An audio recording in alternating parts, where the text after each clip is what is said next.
Black tax. Have you heard of black tax? Have you been a victim of black tax? Have you experienced black tax? This episode of the Young and Free 256 podcast is going to cover that particular topic. We are going to shake some tables. We are going to dive into that topic and get to know about it. So Millennials, you are well represented by Miss Ziporah Nyambura Oboke, who is also known as Aunt Zippy. She's going to talk and well represent you guys because I believe that's the most affected generation as for now when we go into black tax. So welcome and join me into this conversation. See you.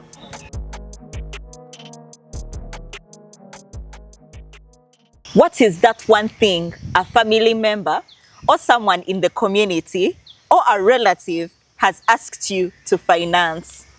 So this one time, there's an uncle, a distant one, and he's known for being a drunkard in the village. So I think he drank all the school fees, and the children had to go back. Then he called. The calling was not the problem. He called off the hook with even guilt tripping, threats.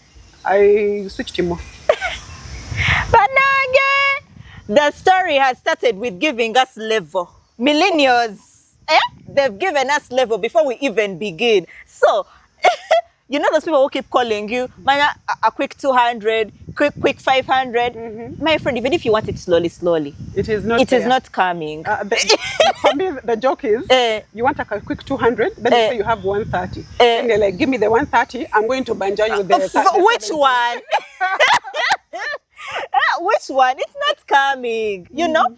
And before we even dive into that bit, before we shake more tables, because we are going to shake them, what is your take on black tax and how would you define black tax? Wow, black tax is a term that was coined in South Africa during and after apartheid. The white settlers were the ones who were having the white collar jobs. So the blacks were not having them. So at some point, some of the blacks were able to get some professional jobs. And so the ones who remained the other side always looked forward to these ones taking care of them. Since now they had gotten the professional jobs. So that's where the term originated. But now it is everywhere in Africa. Everyone, whether Gen Z, whether Millennial, we are all either beneficiaries, we've benefited from black tax, or we've given. So it is a term that is here to stay, and it is here with us. That's true. So what you're saying, for me, my take, it is a good thing. It is good to be generous. It is good to give. It is good to honor your parents. It is good to honor people who are around you.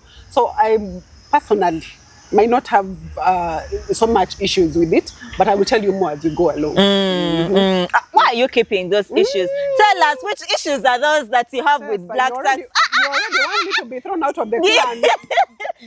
You're shaking. First tell us those issues you have with black tax. Actually, let me start by saying that I am a beneficiary of black tax. They paid for me school fees. I stayed in a home for 10 years, which was not the home of my parents. And I was loved there. They paid for me my school fees. They gave me shopping. That's how I ended up doing campus, actually. So for me, I'm a serious beneficiary of black tax. So I have no issues with it on that front. Can it be abused? Yes, it can be abused. So checks and points need to be there. But I'm sure even an uncle has ever given you a pocket money going to school. Maybe your dad was stuck. Maybe I've not told you. Maybe your dad was stuck one time and someone bailed him out with a quick. So whether Gen Z or Millennial, all of us are beneficiaries of black tax in one way or another. So we cannot wish it away. Whether you want it or not. But we want to talk about those issues that people face with actually black tax. What are those things that you would not appreciate about black tax? Entitlement. Sometimes now, because of the giving, people end up becoming entitled. So, like the uncle I'm telling you, Tessa, the uncle I'm telling you. So what he calls, he wants money. It is school fees, for heaven's sake. You knew your children were going to school. You should have planned for it. Okay, it is one or another, you might not have it. But when you're calling, you don't have to call off the hook like you had given me the school fees and I kept it and now this is so at least call with some decorum. So that entitlement, at some point, they start feeling, these rich ones are not even giving us the money, then you show up in the village with a new car. Oh, Ella Mama, that's one. They even have a new car. Sometimes they don't even know that the car is on loan. But for them, they're just seeing a new car. So they imagine you should be giving us money. You should be sending us more money. You're not even giving us. So they end up guilt-tripping you, not even knowing the background. So the entitlement there. And sometimes the savior mentality, what I call the savior mentality. Sometimes you feel like you should take care of every problem in the village. The other one is sick. The other one needs food. The other one needs... The other stories are always touching. They're always touching. We are going to sleep. The children have no food when I get today. We are dying. If you don't send that money. If you don't. So you end up feeling like the savior. So you must take up all those problems and actually finance them. And the truth is, sometimes you don't even have the money. Sometimes you don't even have the means. But sometimes you squeeze yourself and then you give the money in there. But the truth is that you cannot save all the problems of the world. Even Jesus said the poor, you'll always have them with you. So you're not going to finish all the problems of this. Even if I sort out this one, there'll always be another one. There'll always be another one. So always check the ones that you can. Check, is a need a luxury or it's actually an actual need? So if it's an actual need, you see what you can give. And then there's the aspects of now, like parents. There's no way you start telling your parents, I don't have, the money is not there. If it's a parent and you see it's a dire need, then you can give in. But if you see it's a luxury, it can always wait. Really. Okay. So, you've talked about entitlement, and it reminded me of even our own nations. Like, it's so engraved in us that even Africa as a continent, we have black tax. Like, the USAID funding is cut off. Guys, it's their money. It is actually their money. But you're like, what do you mean you're not going to give us money anymore? You people are selfish. Hey, okay, I understand that there is a lot at stake. But all these years, now like somebody was cracking a joke and they were saying, you guys, you were seated in USAID, you were drafting the proposals, you were doing the research in regards to HIV. Like, you have never even stolen that prescription or that drug something for HIV. Like, do we really have to keep relying on these nations? Because HIV is predominantly in Africa. So what do you mean that somebody whose country is not predominantly HIV, they're the ones who have the solution to your problem? So do you know what that brings? So because of the so much aid, you end up becoming reliant on the person. So you're not even thinking. So when you keep helping the family at some point, then you know the other one will send the school fees. The other one will. And you're not saying it's bad to send the school fees. So, True. I mean, help people. It is good to be generous. It is good to give. The Bible says, "Give and it shall come back to you, pressed down, shaken together, and running over." The scriptures are true on giving, and we have to give, but we need to check, where are we making people lazy? Are we enabling laziness? You find, especially Tessa, the worst part is the people who have been out. Your brother goes out of the country, he gets a job. Mama. The Basama coming back. Before they come back, when they have landed there, before somebody has even just landed 1 month. The problem starts. The cow fell. Now we need what? The cow fell. We need to call the veterinary doctor to come and check on the cow. The problem becomes, you're not sure that guy could actually be doing 4 jobs. The guy could be sweeping malls to actually make a living. True. And you already, life outside there is hard. And the cost of living is so high. But you have to squeeze yourself to send something home. But the people home feel, he's not even sending. He has sent very little money, not even knowing the sacrifice that the person on the other side has done. True. So it breeds entitlement, sometimes laziness. You find you who's out, you're sending money to people who are maybe just drinking, or who are just building their own things. By the time you come back, you have even no investment, but the people home have been investing on the money you have been sending. Let me tell you a story. A parent has been out, comes back. When she comes back, the sons moved back in the house with their mother. Why? Yes, the mother has been providing for them from when they were out. Now the mother has come back. The sons have moved into the house to be provided for by the mom. And you're thinking, the question that is running through your mind right now, I'm sure, is where is their house? Where are their houses? Do they have wives? Do they have children? But you see, because of the so much help that has been coming, they're not even there to get jobs. They are able to finance their lifestyle that is... By the way, that's so true. So it becomes, you Those become are a common. dependent, and you cannot even think outside the box to think of, let me go get a job, let me start this business so that I can help myself. So the money that the person is sending you from out, you should actually be doing something better with it. But you end up now just using it carelessly because, even next month, my brother is going to send the money, even the other month. So Devasama have suffered with black tax. Very many people talk about those who are giving the black tax. Today, I'm talking to those who receive the black tax. If you know you are there eating a Musama's money, eating rich uncle's money, and you're not doing anything productive, God will deal with you. I know. God is going to deal with you because you're actually growing patterns. These things, we do them and we don't even get to think about it. You're building a pattern. Yeah. Because you're building a pattern of poverty. You're not providing for your children. So you find this person, they are begging and their children are not being educated. They're even using the money for some other things. Yeah. And these very kids are going to give birth to more children who are going to get into that same cycle. Yeah, and also building dependency. Thank you. Like you never have that independence of, no, let me do my thing. Because you're always used to hand out what they're going to give me. They're always handing me. So you always don't think outside the box because of the money that is coming in. So if you are enabling laziness, idleness, lifestyles which are not very good, like drinking, because now you're sending the money, someone has not even gotten tired of making the money, they end up misusing it. So if you're enabling that, stop the sending money. I mean, you can create proposal. Let someone propose to you something they're going to do with the money. Then find something that you can see that is going to help the person. Okay? Instead of just sending money for it's not even for a specific purpose. True. You just send money home every month. No. What do you want to do? What business do you want to do? Tessa wants to start a bakery. Okay, so you fund the bakery. So at some point, Tessa should be giving me updates on how the bakery is doing. So at one point, she will be flying on her own without me having to do what? To send the money every month. So those are the positive things that we should be doing instead of just sending money, which has no anything attached to it. That is usually the danger. Yeah. Wow. What's that one giving habit that you wish you had? I had learned earlier. Yeah. For me, taking care of everyone's needs. So I've told you I'm a recipient of black tax. So at first I felt, they also helped me. I also have to help people. So I kept helping the other one. I remember my first salary. True story. I sent all my salary to my mom and my Jaja. Why? Because my Jaja raised me when I was... My Jaja is grandmother for our international viewers. Sorry.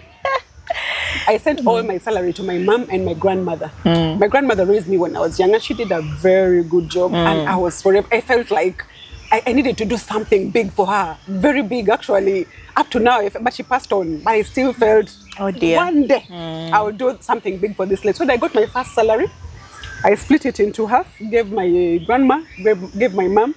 And then now every other thing that would crop up, here, this one has this, give. This one. So at the end of the day, I ended up not using my money very wisely because now I was having the savior's mentality. I'm having to save everyone. I'm having to take care of every problem in the village that I hear could be there. So which somehow left me sometimes drained, but also sometimes bitter. They didn't even appreciate. They didn't even call back to say thank you. I mean, you're giving, give and forget. But I always felt like they're not appreciating the help that I'm giving. So if I had learned the fact that you don't have to be a savior, I would assess the need. Do I need to give into the need? Yes. Do I not to give? Do I need to not to give? And I say I don't have the money in case I don't, or in case I see the need is not something that I should chip in, I should have used my money more wisely. And I learned that earlier. Wow. So this is a yes or no? Wait, have you been a beneficiary? Of what? Of black tax, of course. Have you given? Let me tell you how Gen Z's, by the way, are giving nowadays. Have you seen the fundraisers? And I'm not saying fundraisers are bad, but have you seen the fundraisers that we have of late? Banangi, I think that's the new generation of black tax. Because for us, I feel like for me personally, I'm not speaking for the rest. Banangi, you could be there. Hela for her, she's not suffering. That is why. In the comment section. Personally, I have never been a victim of black tax, the traditional black tax of send your uncle money or you have to pay this person's like the way I earn. Maybe you have rich uncles. And Zippy, you're going to awaken the comment section for me, please. Like, I've never been really a victim. I don't have to, like the way I earn my money, it's really my money. However, we have the new mode of black tax, the one you're talking help your about. Parents on that point. Yeah? Do you help your parents? No, like I don't have to help them. They can afford to help themselves. Like Mr. and Mrs. Kasula, I send you greetings. they can afford to help themselves. However, I feel like there is a new form of black tax whereby somebody, maybe like a friend, maybe they have like the new baby shower, mania fundraiser of what, mania birthday shoot. Then this person feels that you're obliged to give them the money. Like what's going on? True. The baby showers and all those showers. Banaga, we be showering, we be. You put a dress code. The venue is out of town. You have to contribute for the gift. Like you find in just that shower, you've spent so much, and then if you don't, in case you don't, they start looking at you. She didn't contribute. She didn't even come. You don't even know that some people don't have the money to contribute, but they want to attend the shower. But because of the exorbitant fee that you have attached to, they end up sitting out. Yeah, so that actually the new generation black tax. So yes, you guys also need to feel it. There's one that you missed that we usually went through. I can assure you, all millennials. Okay, there are some outliers, but majority of us had people living with us in the house. Where I came from, we didn't have a girl's room or a boy's room. It was, my room or the other one's room, it was a boy's room or girl's room. All the girls in one room, all the boys in one room. So whether when the male visitors come, they go to the boys' room. When the female visitors come, they go to the girls' room. Guess what? Sometimes they will come and there are many. Guess where we would sleep? On the couches. By the way, it was so engraved in us. We even knew. You see, you hear that sometimes, and the guests would come and announce. Not like nowadays, someone is calling you to tell you, I'm coming. Sometimes they would come and announce. You see, one time we had guests who came at midnight at home. They were going somewhere, then their car got issues, then boom. We just had a hooting at the gate, and when they opened, so we had to cook food at that time. Then at some point for us, we knew the children, we knew we had to get out of our beds. Actually, you get a blanket, you wait for the conversation to end, and then you look for the most comfortable couch and you lay there because you know you're going to end up on the couch anyway. And for sure, I got my room when I became an adult, but all my young life, did I like it? For me, it was nice. It has taught me how to share.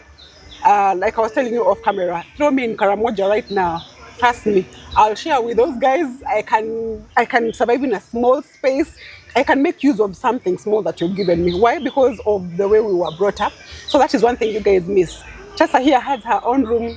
The boys have their own room. Neda Katia, our Tuvewa.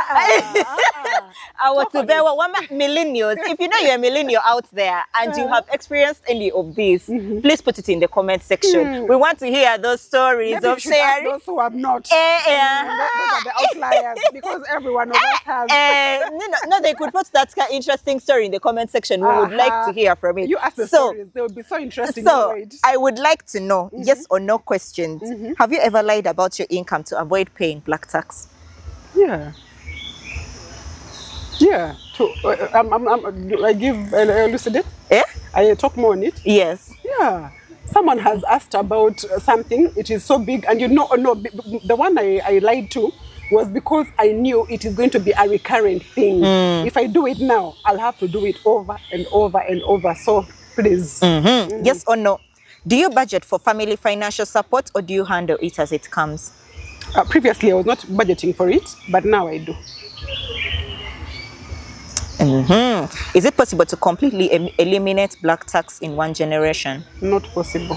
It's an African thing. It is here to stay. It will change forms, but trust me, it is here with us. True. You guys are experiencing it, just yet you don't know. She's saying that because we are still young, but I know with time something is coming up. I'm going to read out some comments that I got from somewhere, and I would like you to react towards them. Black tax. Somebody says that black tax has kept many youth stagnant in poverty, especially those working both tooth and nail in the diaspora in deplorable conditions, only for relatives to enjoy life at home like royalty. And the worst bit is when you lose your job, they are the first to badmouth you. I am turning I'm tuning in attentively. Yeah, like we talked about that. Yeah, and we say that's true. The people who have suffered most is the diaspora people. True. Yeah. And then I was the child helped due to being gifted at school. And when I tell you I resent being helped, my primary givers have never asked for anything, but they can't afford to retire. So naturally, I feel bad about that. There was always an expectation to help the rest of the family as I was seen as the next giver. Aha, that is Very common. I am one of the only ones doing well and it drains me. I had to go for therapy to divorce from the save the community syndrome. Yeah, because you were saved. Most relatives are a black hole. You give and they waste the money. I hide my vacations, my lifestyle, because if I am asked, I naturally feel guilty as the only one doing well. Yes. I don't even want to pay it forward or anywhere. I just want to be left alone, please. Let me tell you, the recipients are actually on the other bad side. Yes. Then this one was from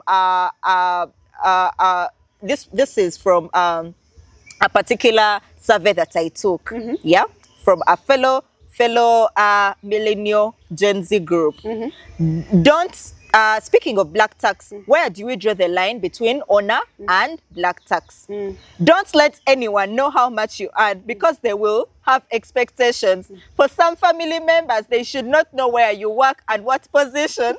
Jokes aside, when you plan for your money, you can choose a certain limit that is available to give to family. Once that limit is reached, that's it. We need to be wise with our finances, and that is it. Thank you so much for watching this episode on the Young and Pretty 5-6 podcast.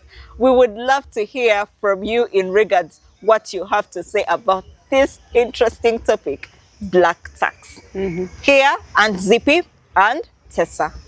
Special thank you to Laser Training and Conference Center for hosting us and for the lovely environment. Thank you. See you.